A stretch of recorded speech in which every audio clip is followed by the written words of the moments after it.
I think this is maybe the most relevant part for those of you who say, well, I know the basics of commercial real estate, so this, maybe is a little too basic for me. This class was requested by principals, and we're getting a lot more requests for this. Buyers, consumers are getting savvier by the day. They are asking questions about brokerage and about our industry that they never used to ask. There used to be a little bit of a Wizard of Oz thing that went along with being a broker. If you go far enough back in time, there wasn't great access to information. If you wanted a comp, you had to be talking to the brokers. Now, if you've got a checkbook, you can get a lot of information. Now with the internet, there's such a free flow of information that it's become a lot more commoditized. And now they're asking the next layer of questions. 30–40% of our business is not with brokers. This particular class that we were doing was for a retailer that has over 10,000 locations around the world. And we have 2 more coming like that this year with people who control thousands upon thousands of locations globally. And these are the questions they're asking about our industry.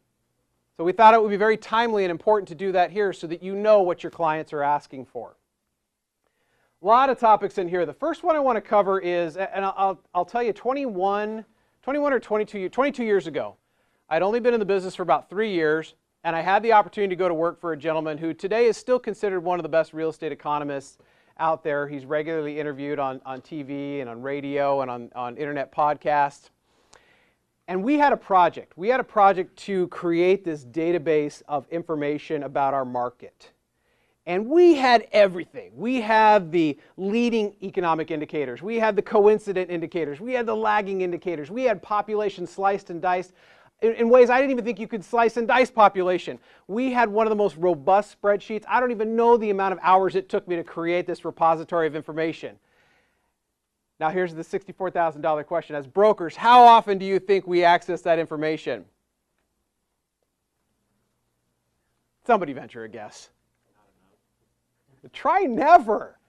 I mean, it was really sad. I put my heart and soul into this. I was too new. I didn't even know better. I put my heart and soul into this, and we never used it because it was too complicated. But we still, as brokers, have to be able to have intelligent conversations about the market. We have to be able to address things that maybe are not specifically in our specialty. So in these next few minutes, we're going to talk about at least the system that I developed at that time of what was most useful for a broker to have at their fingertips. In the broader economy, there's 4 things you have to stay on top of. You've got to stay on top of population, you've got to stay on top of employment, you've got to stay on top of housing, and population's kissing cousin, migration, a little bit different. And if any of these are new concepts to you, we're going to get, not terribly deep, but we're going to go through this pretty quickly. First and foremost, population. There are 2 different types of population you should know about your market or submarket. Your daytime population and your resident population. These are 2 very, very different things. It's fairly self-explanatory, but for those of you who are very new, there are places like the island of Manhattan has a full-time resident population of between 2 and 3 million people. It has a daytime population of about 5 million people. I spent about 15 years of my career doing deals in the Phoenix area. The Phoenix downtown has well, it's better now, but it was at 5 o'clock. What happens in Phoenix downtown? It's like a ghost town. You could shoot a cannon down Central Avenue and not hit anybody. So it's really important to know in a marketplace what is my full-time resident population versus what is my daytime population. 2 very different things. Where do we get that information? It's free and easy. We get it from census.gov. Takes a little bit of time to be able to navigate census.gov, but they don't charge for it. Okay. Now, how often do we do a census? 10 years. Every 10 years. When was the last one? 2010. So a little insider secret on demography. And the further you get away from a decennial census, the less accurate it is. But it's the best that we have. We're going to have another one in 2020, so it'll get good again, and we'll have that information. Right? But we are in the last year of our census cycle. The nice thing is the information is free, so there's no reason you should not have this at your fingertips and know the population of your marketplace. Employment. This is what drives a market. Do people feel comfortable? Where are you creating jobs? How many jobs are you creating? Where do we get this information? Again, it's free. That's the best news.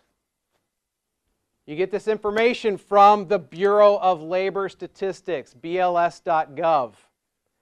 Like the census, it's free. here in the United States, we have the Freedom of Information Act. Now, it's interesting to understand what that means because some of you may go to government sources and they're trying to charge you for information. By law, you cannot be charged for information that's publicly available in the U.S., but you can be charged for the labor to pull the data. That makes sense? So it's a little bit of a different way to skin that cat, right? I know, it's a little sneaky. So you were obeying the law, but you still got to pay for it. The nice thing about both Census and BLS is they are both free. So as a broker, this is something that on a regular basis you make sure you know about. You need to understand housing trends. This, again, is super easy and free, but we don't get this data from the government. There's two basic things that we're after when it comes to housing data. First and foremost, we're after the permit data. Now, I just said it doesn't come from the government, but this one actually does. This comes from census.gov, and this will give you single-family as well as multifamily permits in your marketplace. And this doesn't, I understand you're not doing residential. Some of you may not even be multifamily people. But this is part of the overall health of the market. But there's one other source you need to go to on a regular basis to make sure that you understand the dynamics of how the residential market is working in your area. There's one I need to tell you about because it does go hand in glove with that. It's Realtor.com. When you go into Realtor.com, there is an app on the opening homepage. It's just like a little Java applet that's on the opening screen. And in that opening screen, you can put in your market and it will give you three statistics. It will give you the median home price. It will give you the percentage movement of that home price over the last 12 months. It will also give you the days on market. And that statistic right there is probably more important than the two of the three that are there because the days on market gives you an indication of how people are feeling about the marketplace. When people want to ask us about our intuition, which way is the market going, you will see that number. And I'll tell you a quick story. In 2006, I was relocating from Arizona, and I was selling a home, and I got 3 bids from residential realtors to sell my home. And all the comps at that time indicated that the home was at about, I think as I recall, was about $275,000. But one of the things I looked at, and again, you can still get it at that point, was how many days were homes spending on the market. And I noticed that it had gone from homes literally being on the market for 1 or 2 weeks on average to now it was going 30 days and 45 days and 60 days. Nothing had happened to the prices yet. And that's why people were coming back with the comps and saying, well, your home's worth $275,000. I said, I don't think it is. I think we need to go underneath that price because I'm seeing this days on market lengthen. We undercut the market by a little bit, not by a lot, and I was closed escrow within 59 days. And at that point, I went back and researched the statistics later on for the Phoenix area, and it was taking people upwards of 6 to 9 months to sell their homes. And then what happened in late 2006, early 2007 in Phoenix? I mean, to say that the bottom dropped out would be an understatement. Okay? It was ground zero. Phoenix, Las Vegas, and South Florida were ground zero for the subprime mortgage meltdown. So the reality is you can see things happening in the market before it actually shows up in certain statistics that people are accustomed to looking at. The other thing I want you to be watching is migration. Migration also comes from the census. The great thing about migration is if you use this properly, not only do you know how many people are coming into your area, but you know where they're coming from. So this is a little applet on census.gov where I put in Broward County. If you choose the right map, the good thing is it tells you people move to, let's say 15,000 people moved to Broward County. It tells you where they moved from. And that can be very critical, especially for those of you who are in leasing. Retail is a particularly good example.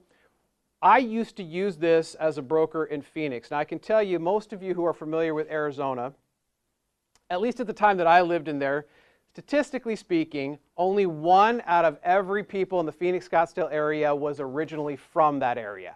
4 out of 5 people came from somewhere else. Very, very transient society down there. What do you think were the top 2 locations that people came from to Arizona? California absolutely was 1. Chicago was number 2. Greer, how did you know that? I live in Arizona. There you go. All right. Chicago and California. Do you think that has implications for housing trends, For retail trends, we got to get a Lou Malnati's in pretty quickly. You know, people got to get their Chicago-style pizza, which I lived in Chicago too, and I never developed a taste for. I'm New York pizza all the way. But that has implications in terms of housing choices, in terms of retail leasing. But the fact is you can have an intelligent conversation with people, regardless of what your specialty is. If you track these 4 things in the broader economy, you can have an intelligent conversation. In addition to just reading the paper and reading news about what's happening, you track those 4 things, that's essentially what you need to know vis-a-vis the economy wherever you work. For a lot of brokers, I remember this was going back quite a ways, when we first started using these thematic maps and demographics in our marketing packages. And I was working with a senior broker at the time, and he said, hey, we need to get the maps and stuff. I said, well, what do you want to show in them? He said, I don't know, just the pretty stuff with lots of colors. How many of you think the maps in your packages are the pretty stuff with lots of color? Don't raise your hand. I don't want to know. That's too painful for me to hear. To a trained demographer, a picture is worth 1,000 words. It's way more important than the data itself. If you tell me that 50,000 people moved to Jacksonville last year, that's a great number, but what's even more important is where did they move? Real estate at the end of the day is a spatial game. So if you have mapping and demographics wherever you work, or let's say you access it through CCIM, a map is a way more important tool for you to be able to discuss the dynamics of your market than the data itself. Okay? Now again, I'm moving through this stuff really, really quickly, so if you have any questions about this, go ahead and give me a shout out. Every neighborhood, and it's important for us as brokers to be able to recognize where this neighborhood is. There is a 4-stage life cycle. There is the growth phase. This is when we're turning farmland into homes. This is when farmers' most productive crop is single-family homes, right? We've all seen that, where we're plowing under the alfalfa, building homes as fast as we can go. Then we get to the stability stage. And stability is that fully integrated neighborhood. Everything is relatively new. We've got housing stock that's typically less than 50 years old. And then oftentimes neighborhoods, especially if local governments don't intervene, tend to go through a period of decline. Families get older, kids move out. In some cases, they get priced out of the market. There's a variety of factors that lead to decline.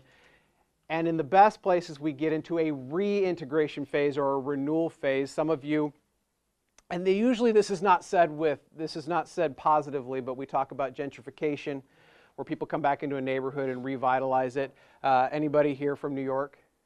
No New Yorkers? Think Brooklyn in the last 10 years. I mean, what's happened in Brooklyn has been out of this world. I mean, you could get a home for $200,000 or $300,000, and now try touching something under $1.2 million in Brooklyn. It's crazy. But that's the renewal cycle for a lot of neighborhoods as well. So where are your neighborhoods, and can you speak in these terms? Okay, growth, stability, decline, and renewal.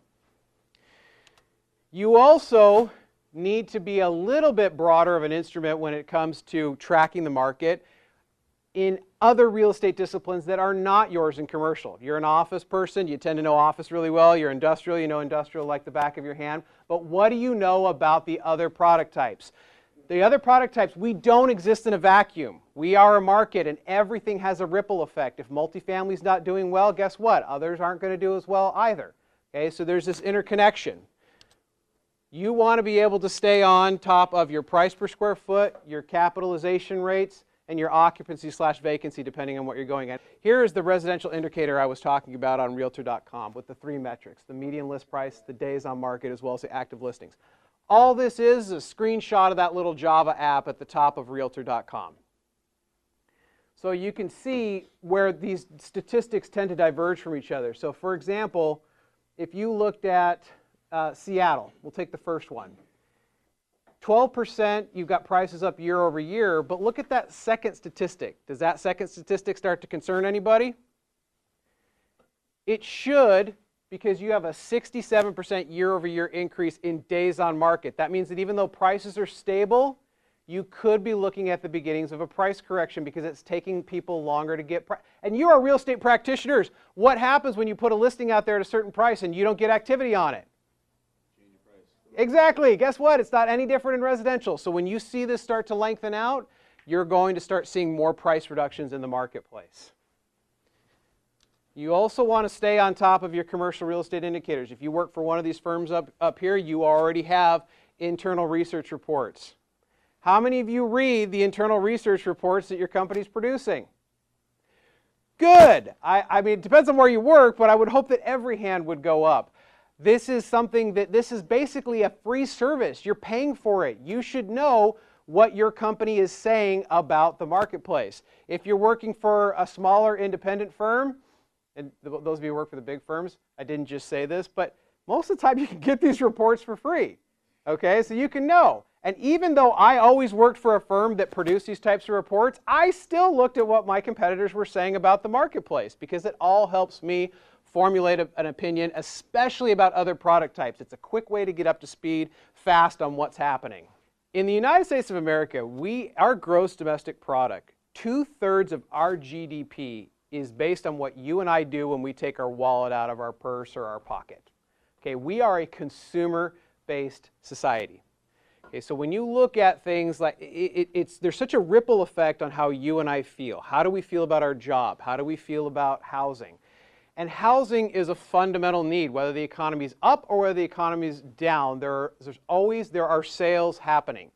And we can't psychologically get inside everybody's head and know how you're feeling about your job or how you're feeling about your job or how, you know, we're about to have another child and so we think we're going to go to a 4-bedroom house, but all of a sudden we feel like maybe we're going to get laid off from work and now 3 bedrooms works. So this is one of those canaries in a coal mine, which is a terrible metaphor because it's killing cute little yellow birds, but everybody know where that analogy comes from? Yeah, years ago when the air quality, so canaries were more susceptible to changes in air quality in underground mine shafts. And so they would keep these birds down below because when the birds would die, they would realize the air was getting toxic and it was time to get out. Really tough if you're a canary, but you know, if you're a miner, not a bad thing to have. And so these, when we see people starting to slow down pulling the trigger on buying homes, when we see prices starting to go down, it's a barometer about how people are feeling about the economy. It's a way to look inside that office building and say, how do the 150 employees in that 20,000 square foot, how are they feeling about the company's prospects right now? They're not feeling very good. So does that have an implication for the commercial real estate? Absolutely. Maybe not today, and certainly not as fast as single family homes, but again, it's that barometer of where things could be headed. Michael, did you want to add anything to that or no? Okay.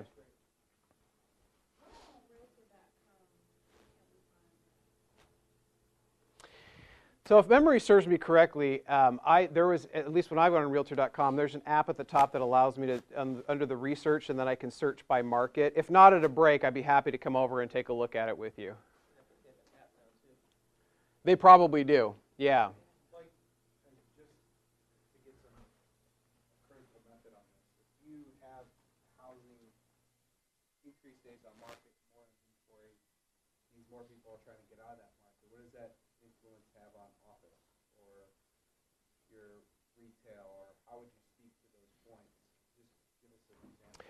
So if let's say I was doing a landlord rep in the office, one of the fundamental problems with comps is comps are inherently looking through the rearview mirror. It's what happened. But if I'm having a conversation with a landlord and I'd say, well, here's just some advice I want to give you on pricing, and this is not to make my job easier, but in the single family market right now, we've had a 67% year-over-year increase on days on market. I'm not playing Chicken Little. I'm not saying the sky is falling, but what it does say to us is that the economy is softening a little bit. Prices are getting out of reach for the normal family to be able to afford here. People are having to start lowering the prices, and so from a lease-up standpoint, if we price to those highest comps, let's say that we had 3 or 4 months ago, we may have a longer time on market. Now, you may want to hold out for the highest price possible, or we may want to have some flexibility to get ahead of the curve here in terms of how we price these 2 or 3 available suites. Because remember that people are going to come into their negotiation, when they start looking for space, they're feeling the same things. And so maybe they have to look for space, but they also feel maybe not as bright about their economic prospects. So it's about advising carefully with an owner or either tenants, maybe you've got to feel like you have a little more leverage, or a landlord to say maybe you don't want to be as aggressive on pricing. If you're an investment sale, it's, I know that you got a lot of comps here at a 4.5 or 5 cap. And we can certainly go out at that price. I'm not suggesting that we don't try to get that price, but maybe we understand that with some softening in the market, there's got to be some movement in cap rates, giving pressure on interest rates and how people are feeling about the economy. It's different, and it's fundamentally easier on a relationship if you're able to introduce data into what your gut is telling you about the market. Because one of the most difficult things to do with an owner, even if you know it's true, is to come into the owner and say, you got to lower your price, or you got to be more flexible on this term or that term. Because when you come in asking an owner or a tenant or something to accept something they didn't want to, what is one of the first things that automatically occurs to them? You know the answer to this question. I promise you, you do. What was that? Difficult. It's difficult to do. And so what do they think about you as a broker, John? You're, Giving the right information. yeah, I mean, come on, John, you just want your commission, right? You're trying to get me to do a deal fast so that you can get paid, right? Well, I know John wouldn't do that. But there's an inherent wall of mistrust between broker and client, and when we get into a situation where we have to adjust an owner's expectations, there's a natural inclination for them to think that it's you as a broker who's just trying to twist their arm so you can get a deal done easier. Now, if this is somebody you've done business 10, 15, 20 years, maybe you've built up a rapport that transcends that type of mistrust, but it's there, and it's there for us on a regular basis. So the more we can introduce real hard data into the conversation, say you do with this information what you feel is appropriate, but here's what we're seeing in the market from migration. Okay, here's what we're seeing from the housing. You know, we're seeing the single family permits go down. We're seeing days on market lengthen, and all of this really points to a softening in the economy. And I will always fight for you as hard as I possibly can in the market. I will get you the best price, the best lease rate, the best whatever it is that you represent. But we still exist within the constraints and the dynamics of our market. And if we can't speak to that with specificity, with objectivity, then there's that natural inclination for the owner to think, are you telling me what's in my best interest, or are you telling me what's in your best interest? Okay? All right. Because almost everybody here is specialized, this is not a hard and fast rule, but for the most part, retail and multifamily tend to favor quoting vacancy, whereas office and industrial tend to favor quoting occupancy. That is not a hard and fast rule, but just so you know how some of the other disciplines work.